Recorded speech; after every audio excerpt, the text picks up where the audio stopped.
on this episode of Inner Voice. I mean, for years, I chose to live out the trauma, meaning I chose to believe that evil, wrong, bad voice in my head. No, it tells me that I should feel bad about it because I'm demanding so much of him. I'm going to allude to productivity again. Mm-hmm. But we're not having the conversation we were supposed to be having. For me, it's usually I'm not enough of something, actually. Like I'm not working hard enough, or I'm not pretty enough.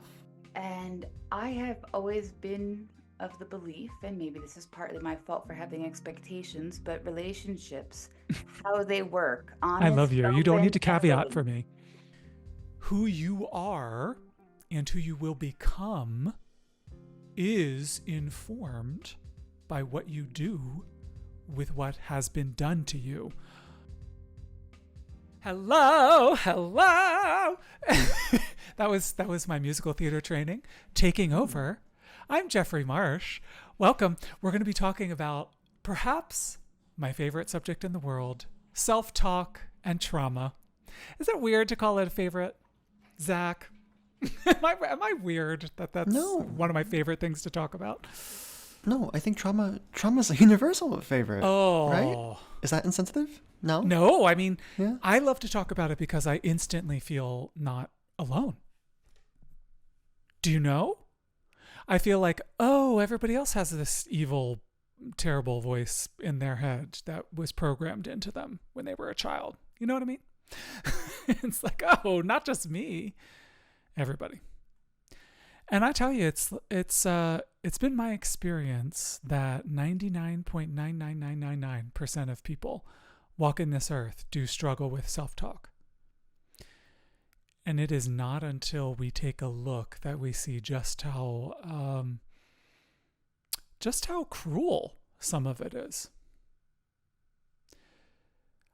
Especially, well, I don't know about especially. It's again, universal.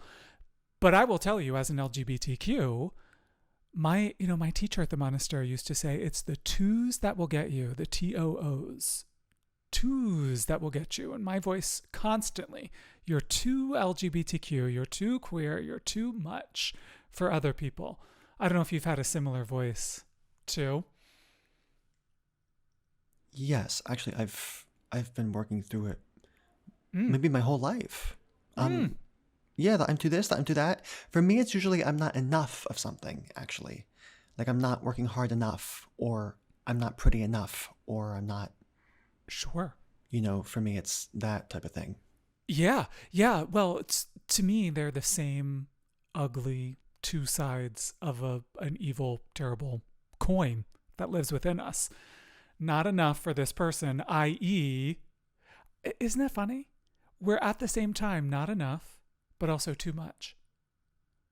If you could just be more of the great things and less of the burdensome things, then you got it made. And you know how to get there? Hate yourself. It sounds funny when we say it out loud, but it is the way most people live. And I cannot wait to talk to some community members about how it works for them today. But as usual, I have a few reminders for everybody to set the tone of the conversation. The way you talk to yourself today is a reflection of how you were talked to in the past.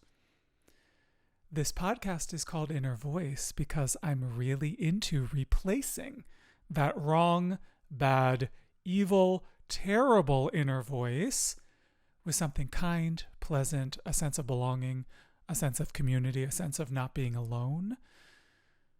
But the inner voice most of us live with, the bad one, the wrong one, the self-hate one, is an outside voice that we made an inside voice. And I'm not blaming our caretakers. That's a journey everyone can go on for themselves. Who's to blame for what and how much. But if the situation now is that your head is full of a ton of self-hate, you should know that it didn't spring out of nowhere. And rolls downhill generation after generation. Also, remember, please, you are not your trauma. You are, in essence, what you do now. Ooh, boy, Zach, this is a tough one. I mean, for years, I chose to live out the trauma, meaning I chose to believe that evil, wrong, bad voice in my head and not work through it. Oh, ooh. When I say the word chose, I actually wasn't aware that I had a choice. Does any of that resonate with you, Zach? I lived for years just believing that thing and not knowing there was a different way to be. Right.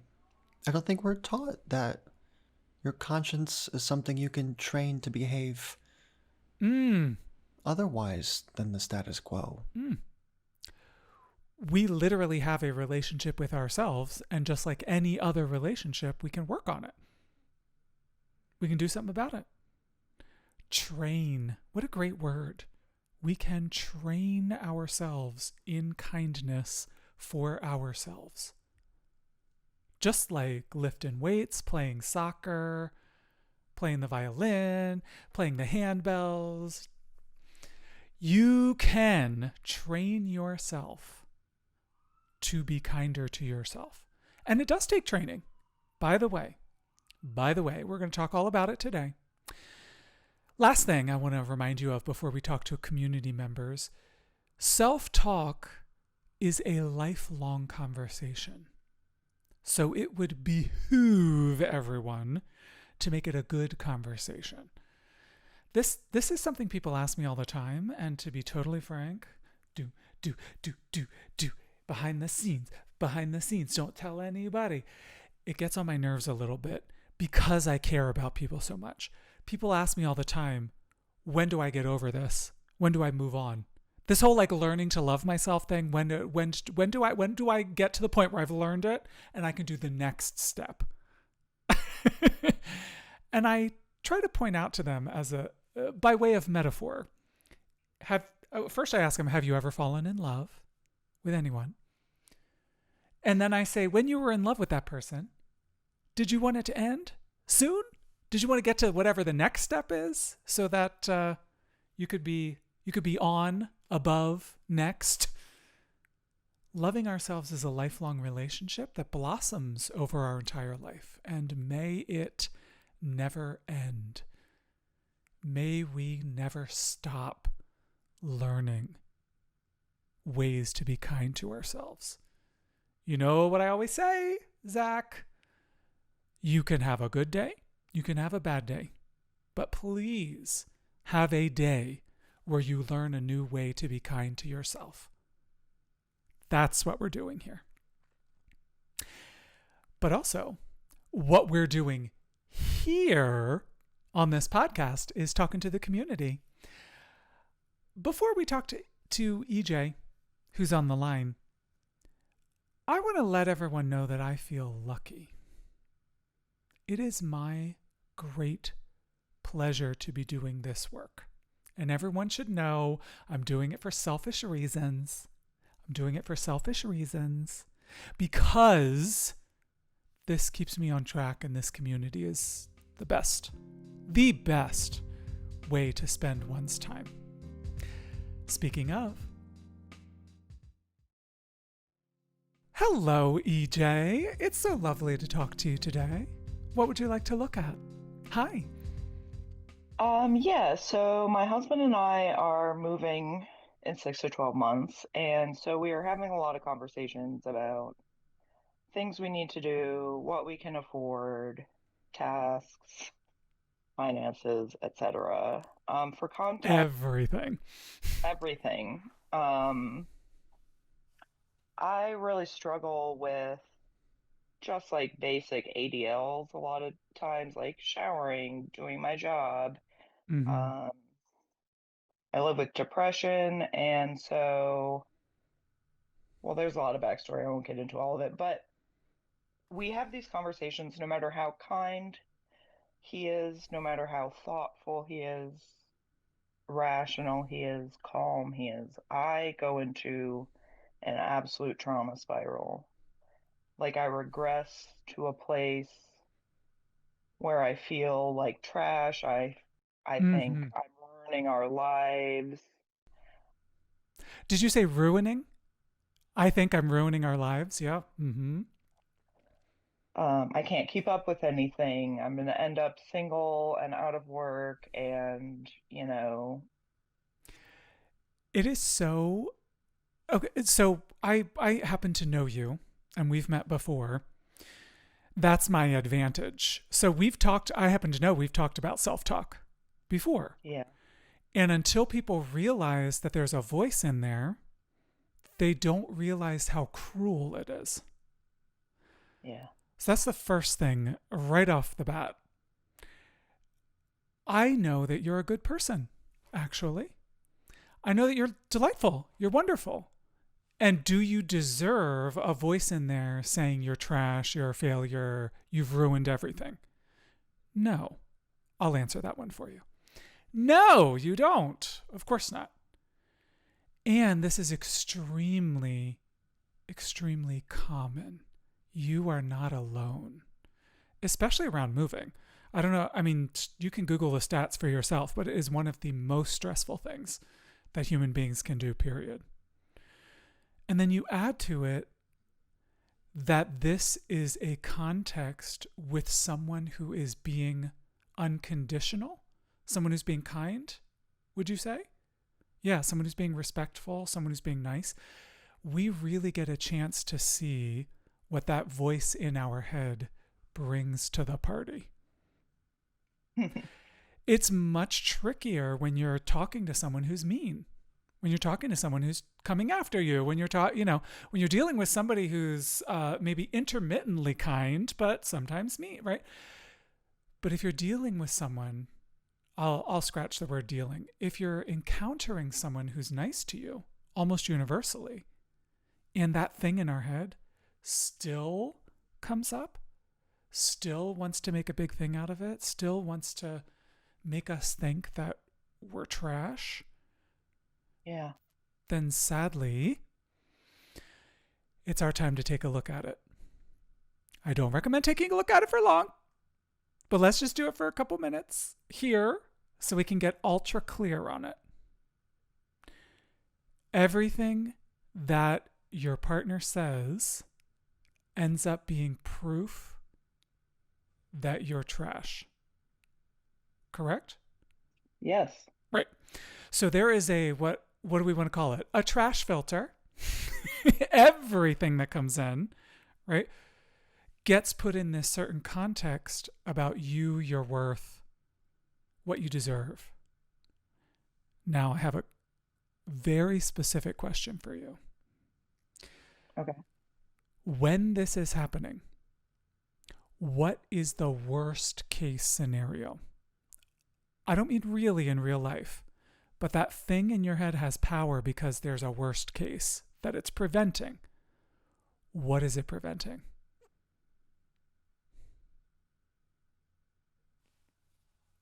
I think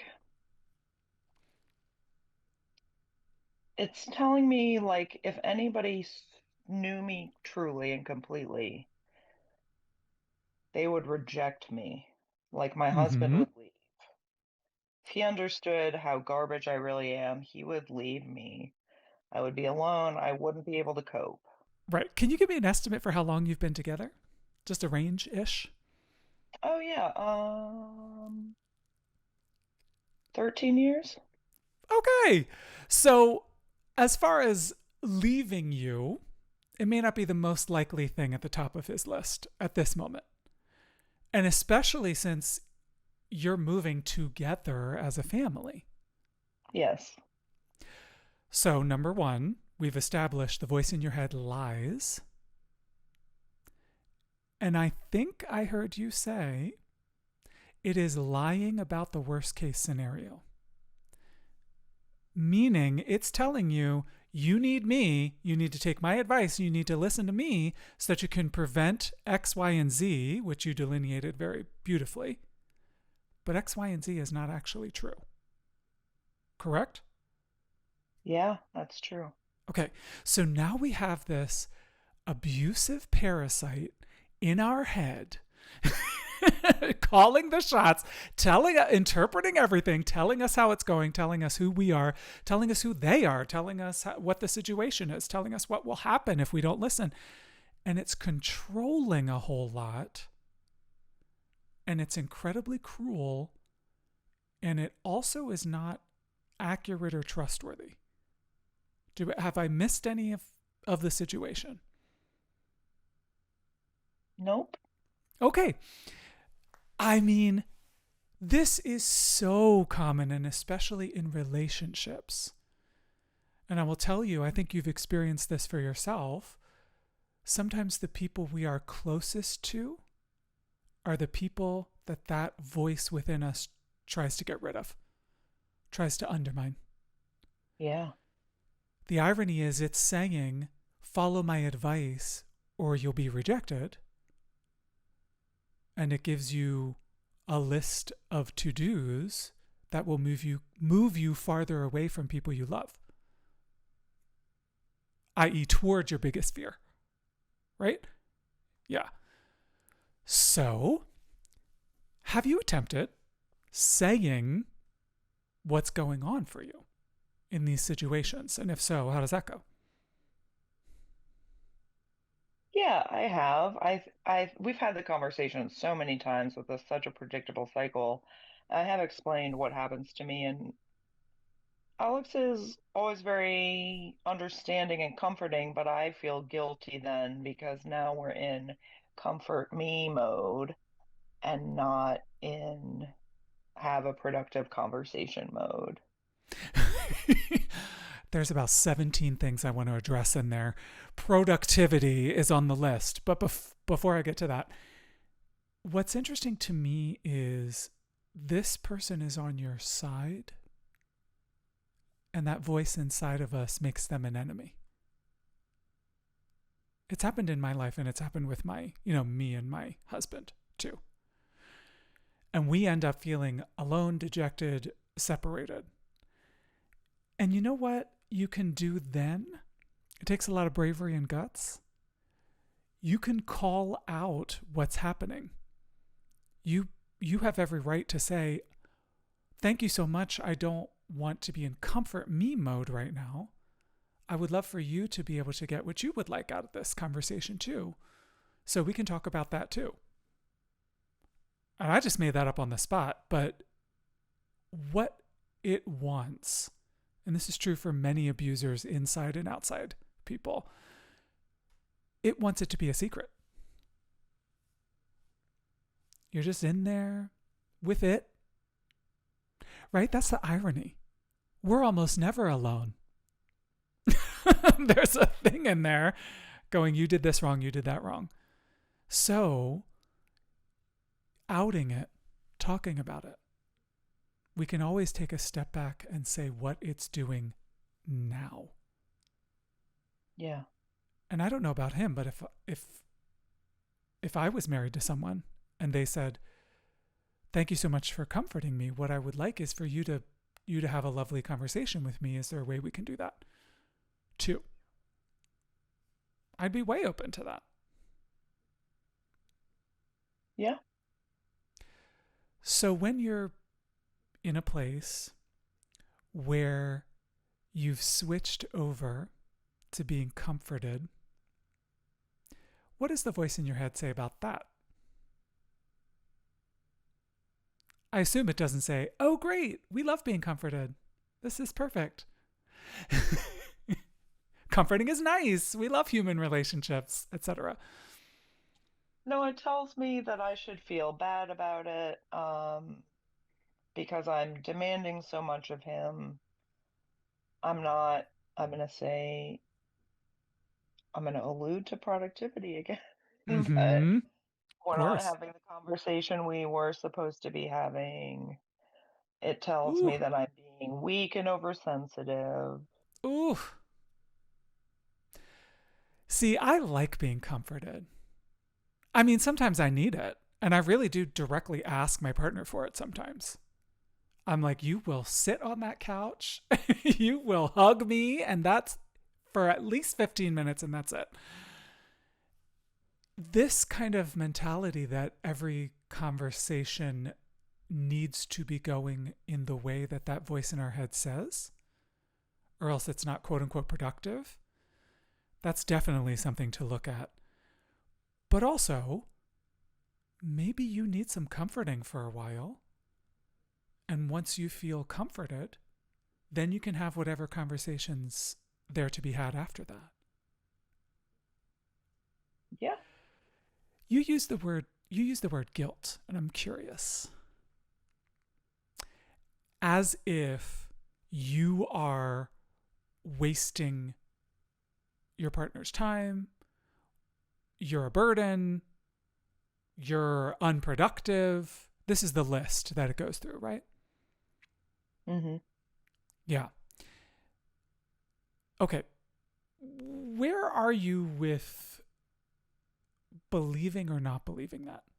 I assume you could have a conversation with me right now and be like, well, I know that's not true. But when you're in the moment, it gets very tricky. Something like that? Yeah, that's exactly it. I mean, he'll even tell me that it's not true. And in the moment, I can't believe it. Handy. So, handy in the sense that it's predictable. Now we can see a predictable pattern, right? So we can start to play with it. How would you feel about saying to him, this is the general pattern, and in the moment, I find it very hard to believe you, but I'm trying my best. Yeah, I could say that. I mean, your partner just sounds like a great person. Is that true? Yeah. So I'm assuming that he would be open to all of this, right? Sometimes our partner is not, and our partner can solidify the voice in our head and etc. But you're in a different situation. You have somebody lovely who wants to be close and wants to understand. So have you told him, I feel guilty sometimes? Oh, yeah. Yeah. And I'm guessing he tells you that's not necessary. Absolutely, he does. Yeah. Great. So maybe it's time to say, even when you say that to me, I still have a hard time staying present with you and not believing the conditioning, the voice, the patterns that I'm trying to transcend. Yeah. Because I'm telling you, on the other side of looking at this together is what you are craving. Mm. And it sounds like the voice in your head is telling you, on the other side of treating yourself with violence until you're better is what you're craving. Yeah. That is not true. I mean, you've tried it enough, right? Not true. So there's a huge incentive for your partner to participate in a new and different way that shakes it up a little bit. Yeah. Yeah. And to me, the last thing I'll leave you with, the thing that always shakes it up a little bit is being honest at a deeper and deeper level. And just getting into that habit of calling out what's going on for you, which takes incredible bravery, guts, risk. Yeah. But it sounds like you really love him. I do. Yeah. Now I lied. I said that was the last thing, but this is the last thing. You know, sometimes it's for the love of others that we will be inspired to take care of ourselves. Mm. And that's perfectly okay. Okay. So be inspired. Take care of the both of you with this new, deeper level of honesty. And then, oh, good. Would you promise to give it a shot and then let me know how it goes? Absolutely. Great. Thank you so much. Pleasure to talk to you. So much. Yeah. Thank you, Jeffrey. Bye. I mean, Zach, I said that I'm lucky I said that I love this community. And then EJ comes on and it's like, oh, I've been there. I've been through that. I've experienced that. And immediately you're like, oh, I'm inspired. I want to work through the frontier for me, you know? Pretty lucky we get to concentrate on that as our mission in life. Yeah. And I wanna take a second to recognize people like EJ who have come on the podcast. This is our 4th episode now. Mm-hmm. And to be brave enough to offer that platform for others with similar things going on in their life. It's really brave to be the figurehead for everybody else who can resonate with what you're going through, right? To be that person to come on and talk about it. And I'm really grateful to people like her. Yes, and I think some people, I don't know what's going on for EJ. We can ask next time we talk to EJ. But for some people who talk to me, they think that they are being selfish, right? That they're getting something for themselves. And I hope that is true. But the reason we experience this in a community is so that everyone benefits. And thank you for reminding all of us that it is a service to talk about what's going on for you. To be honest about it. I mean, wasn't that the theme altogether with EJ? Yeah. I believe you have a trivia question for me, do you? Oh, I do. Insert Jeffrey trivia here with reverb here. Trivia. Jeffrey trivia. Yeah. Our trivia question, Miss March is for this episode is, according to research, how many adults in the U.S. report experiencing at least one traumatic event in their lifetime? Oh, how common is trauma? In other words, how common is trauma? How common is trauma? If I remember the question correctly, how many adults in the United States have experienced? Read it again. I need it. Of course. According to research, how many adults in the U.S. report experiencing at least one traumatic event in their lifetime? 100? That's my guess. Although there is a huge incentive to not report, which would be what EJ, was talking about a little bit, this guilt and shame that goes along with it. So let me take a healthy guess and say 60%. But we will find out for sure at the end of today's episode. For now, enjoy this ad. Dranoa, hi. It's so good to talk to you. It's so good to see you. Those watching the video, you can't see Dranoa, but I can. I get to. What would you like to look at today? I was hoping we could talk a little bit about how to soften and open up for receiving. Oh, like, for example, what? Receiving money, compliments? Well, I was thinking about integrating shadow into self and how it means like embracing the things that we've suppressed within ourselves and working with our ego to make allowances for the things that we've judged ourselves harshly on. So that negative self-talk. As someone with black and white rigid thinking, I can find that negative self-talk chiding me for not doing something perfectly or adhering to Indeed. self-imposed. Well, wait. I gotta stop you. I'm going to right read there. this. Sorry. No, it's okay. I love this particular topic, and I want to clarify something right off the bat because it's important to know whether we're talking. You said integrating the shadow, which is the way I'll phrase it, right? Do you mean that ugly voice in your head? Or when you say that, do you mean the parts of ourselves that we were taught to abandon in order to be acceptable? Yes, a bit of both. I think the part of myself that I reject because it's not necessarily I reject it. I know it exists and there were times when I loved it, but it's not accepted, so I hide it. So it feels like a suppression of the self, of the authentic. It's the shadow is the things that sometimes I don't accept it. Like it could be like anger, things that I'm frightened of. So there's different aspects because to me, I feel like there's many aspects of the shadow that I'm learning to integrate and Great, accept. great. I again, I love this because in my philosophy and in my teachings, you've worked with me before. You know that I am not going to give a centimeter to that ugly voice in your head or my head.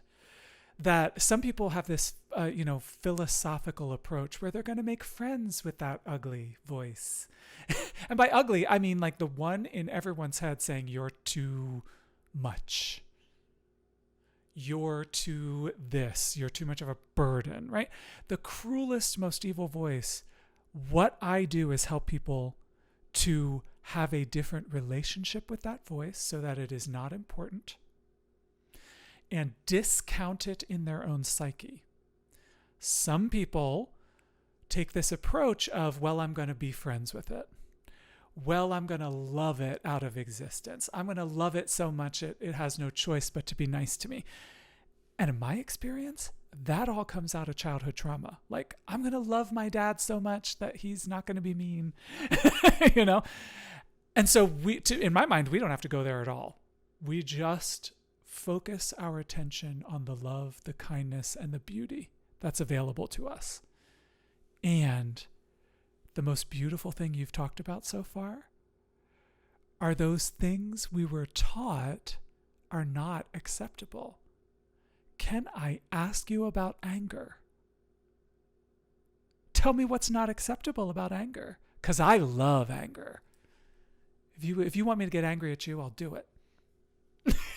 That's it, because it's been rejected so many times to be the good girl, to be the labels that have been imposed on me, to stand up in my power has been looked down upon, and I love you said that. advocate for myself to actually try to be assertive. I'm always told it's aggressive. Ooh, ooh, ooh, yes. And good girls don't get angry. Mm-hmm. Okay, And so I've learned to hide it, yeah. and I swallow it, and I don't know how to express it in a manner that isn't acceptable, I guess. I'm not sure how to. Yeah, yeah. I love where you're going. So we're talking today generally about self-talk, and this is the perfect thing because there will be a voice inside your head saying, don't get angry. Good girls don't get angry. You shouldn't get angry, right? And in the meantime, you're angry. So I don't know if this is your experience, but we tend to end up in some weird nebulous place where we're really feeling angry, but we're masking it and hiding it and clamping it down to keep it under control. And we're in this very tense place where a natural expression is being hindered. And we think it's our job to hinder it. Mm-hmm. Now, this is complicated with anger because most of us experienced anger as violence throughout our entire lives. And we don't want to be violent for very good, compassionate reasons. And we associate anger with violence, so we don't want to be angry for compassionate reasons.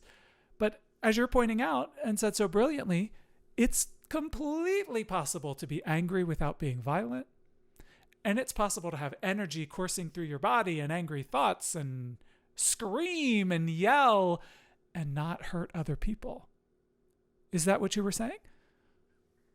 In part, yes, because there's injustice and you want to stand up for things and assert yourself and be true in your power. It doesn't have to be violent. You can Wait be a minute. There's authentic. injustice in this world?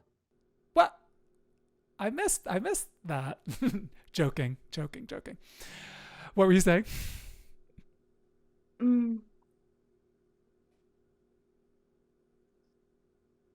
I lost my track. I apologize. Oh, it's okay. I derailed you.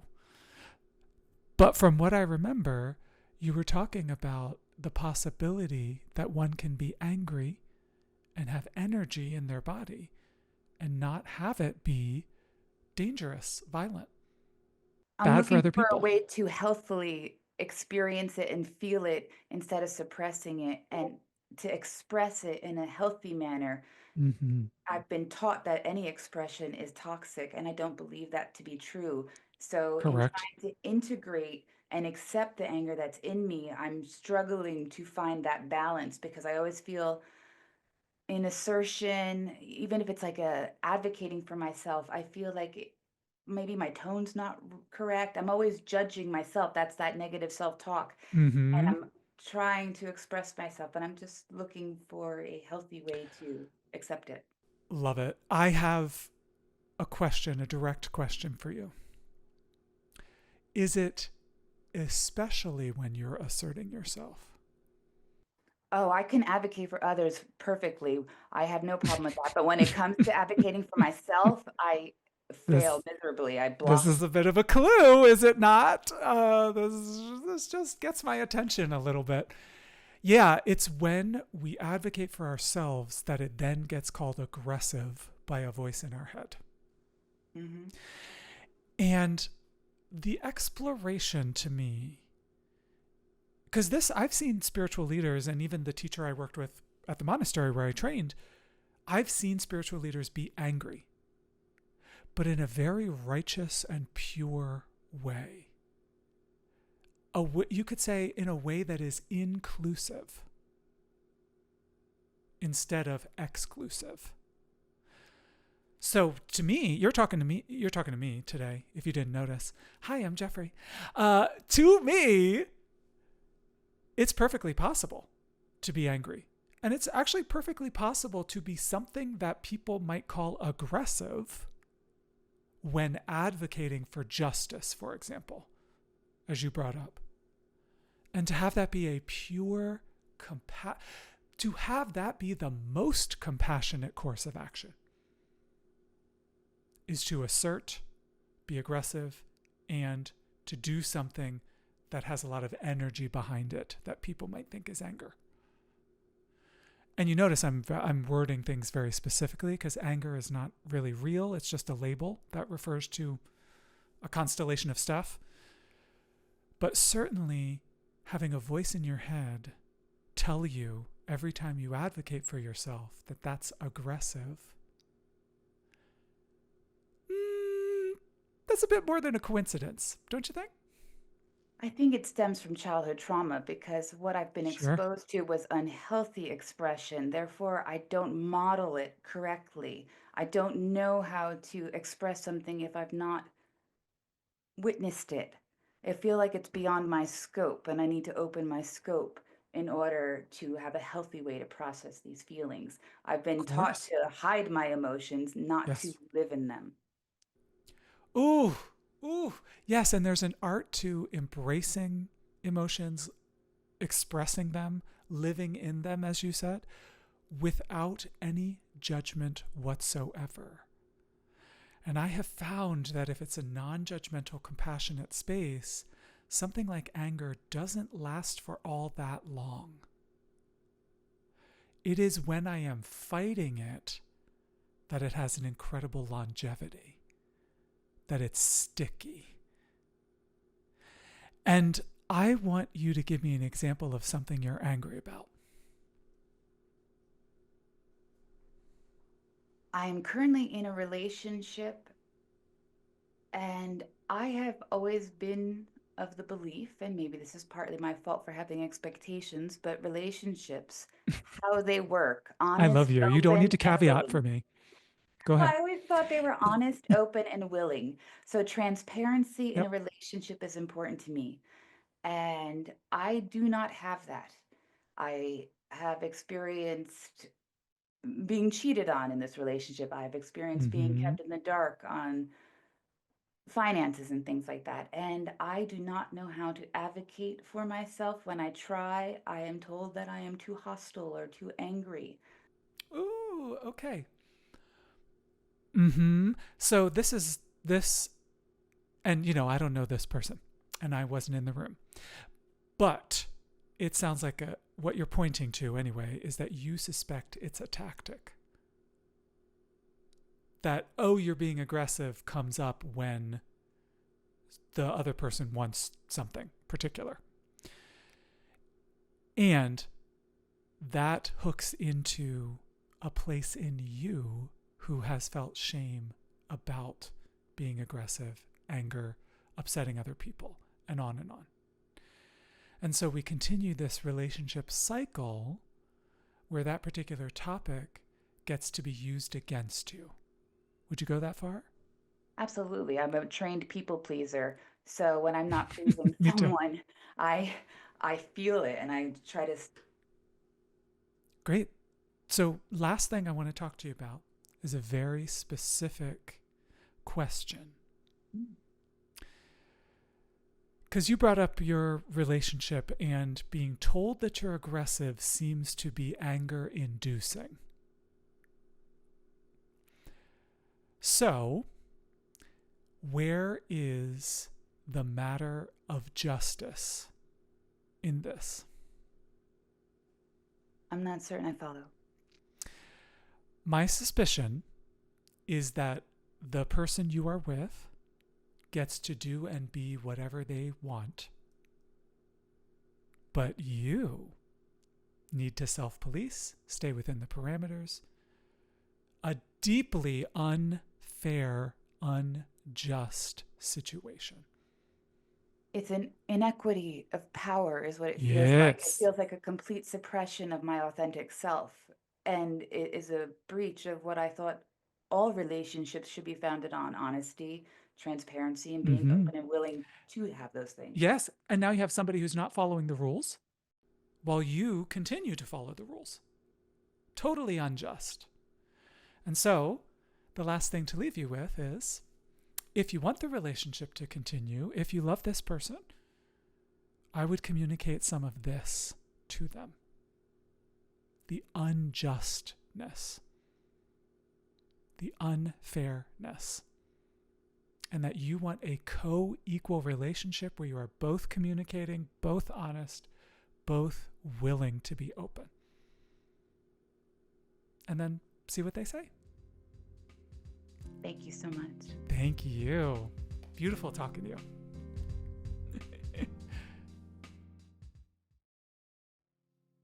What a rich and beautiful discussion. And I guess it's the I hope people are not tired of hearing me say I feel lucky, because to connect with people on this level as like my mission in life that I do constantly, not a bad deal. Almost like I really consciously set it up that way, Zach. Almost like I want to do it and I like to do it. Well, imagine having that level of control over your future. Well, I mean, lucky. There's a lot of control we don't have. So the things I can control, I'm in there trying to be of service for people.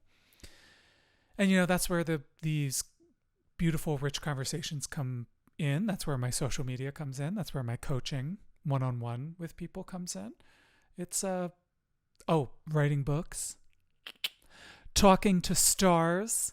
I do it all in service. So we'll have the answer to our trivia question. Do you want to let's do a community question first. Let's do a community question, then we'll review the trivia, then we'll take our break. Do you have one? Do you have a community question? Yes, Jeffrey, we have a wonderful question from the community. Yay. Should people know what the online community is and how they can join if they want to? Please. Can you give the rundown?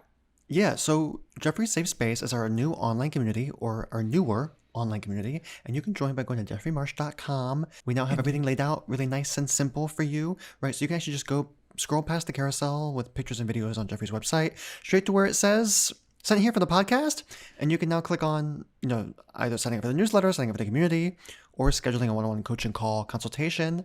It's all right there, and it's as easy as it's ever been, just for people like you. All easy, and I will. So, sorry to interrupt you. Don't forget what you're about to say. So people have context. I mean, social media can be unpleasant. So we need safe spaces that are a little different than social media to feel connection and belonging. Right. It's specifically curated social media-esque safe space. It's like an online community where there's literally no hate because it's filtered out. We take care of it. We make sure that you feel seen, heard, and loved. And I'm thrilled to have been a part of curating this. And by the way, people need support. If you're going to be on a path of growth, you need other examples and pretty constant inspiration. So we like to do that for each other. 100%. So our question from Site Community Jeffrey for this episode is, I grew up in a household where I was constantly criticized, and now I catch myself doing the same thing to myself. No matter how much I try to change my self-talk, that critical voice is still so loud. How do I actually start believing the kind of things I say to myself? Well, it does take time. That's the first thing to know. And I remember just first encountering kind people and people who speak kindly to themselves. I'm talking about the spiritual path that I've written about in my books.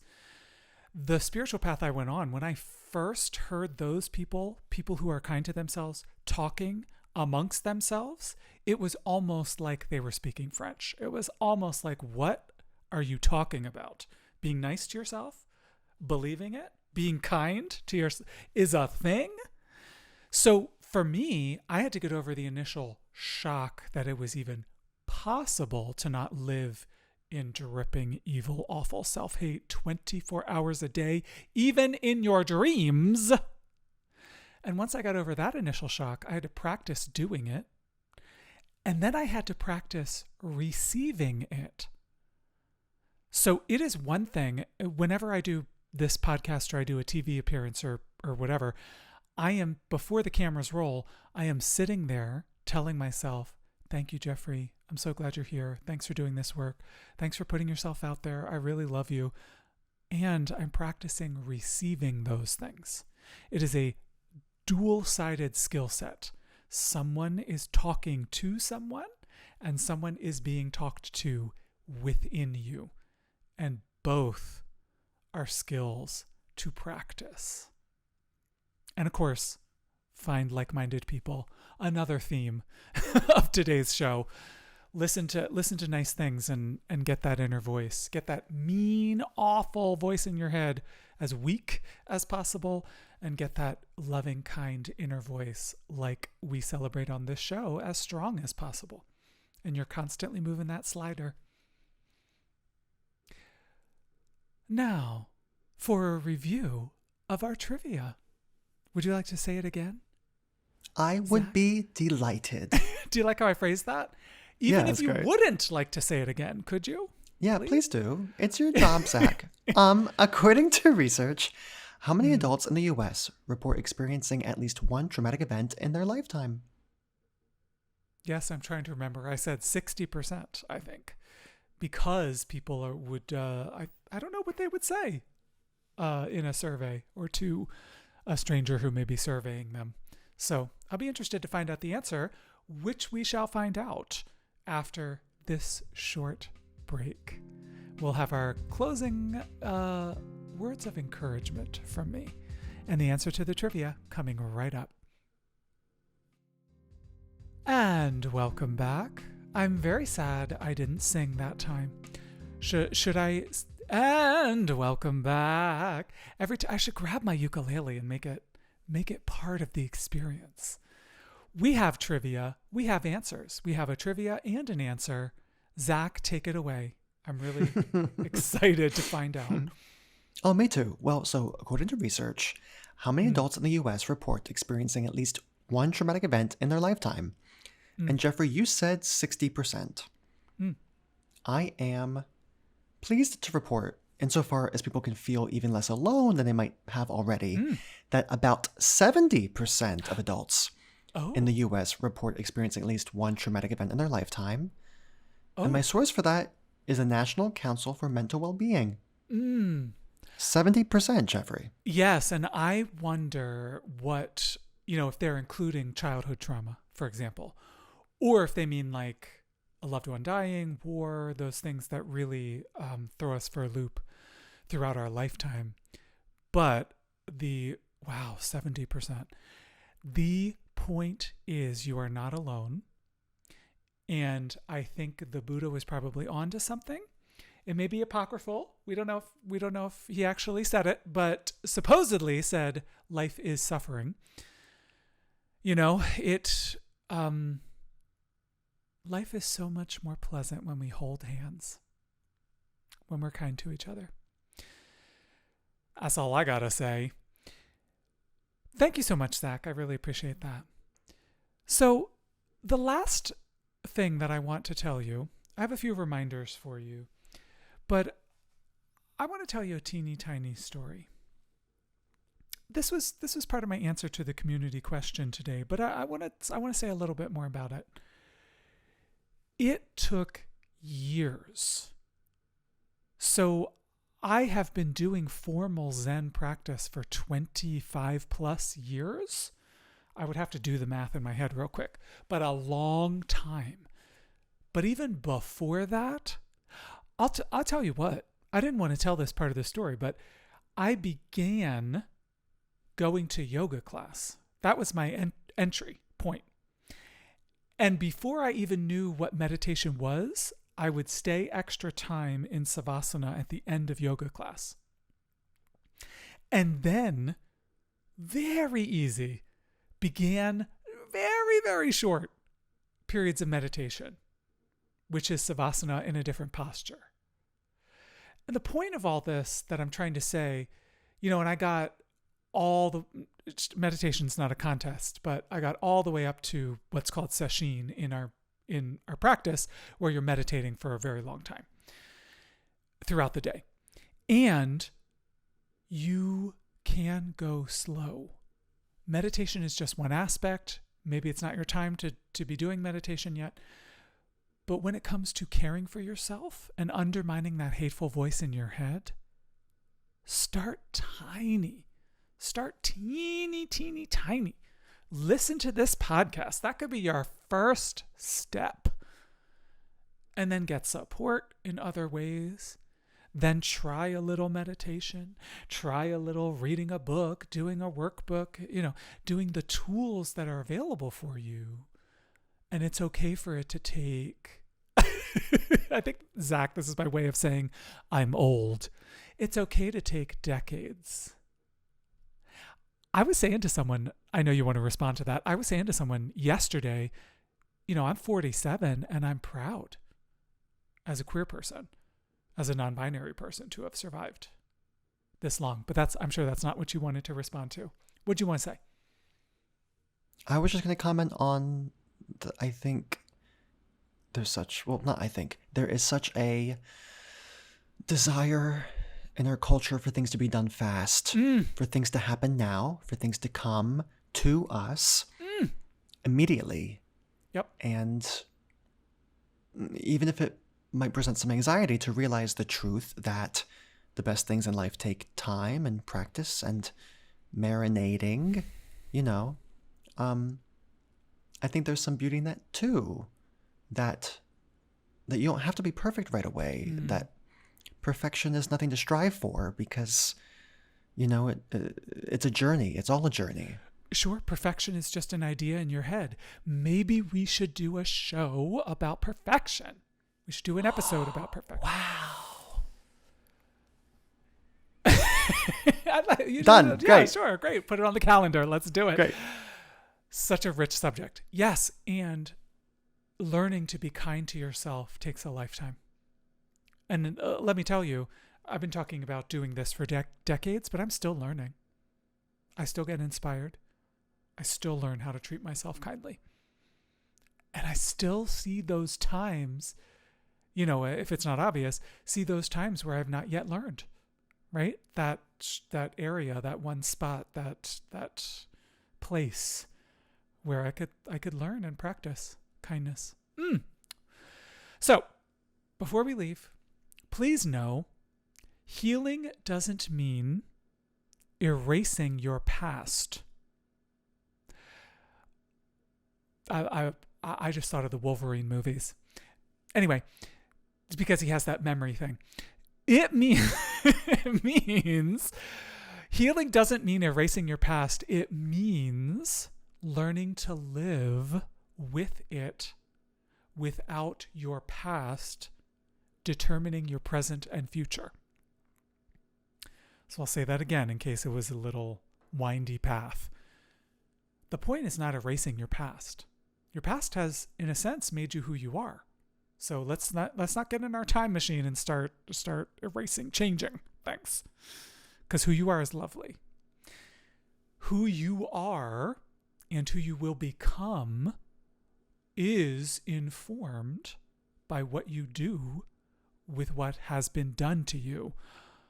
Oh my gosh, put it on a t-shirt.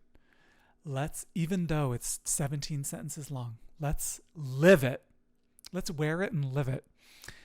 I also want you to remember the way you speak to yourself today is shaping who you become. Without getting into, maybe we should do a whole episode on this, but without getting into, your thoughts shape your reality. Where your attention is focused shapes your experience of your world. The way you speak to yourself is the handiest thing to change your entire life. Why not? Why not work on it? And just a little tiny word of encouragement. No matter what happened to you in the past, you deserved unconditional kindness then. And you know what that means. You deserve unconditional kindness now. Get on it. Get on the stick. Let's do it. Thank you all so much. Again, it's my pleasure and it's my fun and it's my keeps me going. Where would I be without you all? Thank you. Bye-bye. Take good care. This has been Inner Voice with Jeffrey Marsh. Today's episode was produced by Zaq Latino. If you're ready to go deeper, transform your life, and experience personalized support, my one-on-one coaching sessions can be applied for at jeffreymarsh.com. Know someone perfect for Inner Voice? Send them our way. Have them visit jeffreymarsh.com to sign up for our exclusive online community, and we'll reach out if their inquiry aligns with an upcoming episode. Remember, you are worthy exactly as you are. See you next time.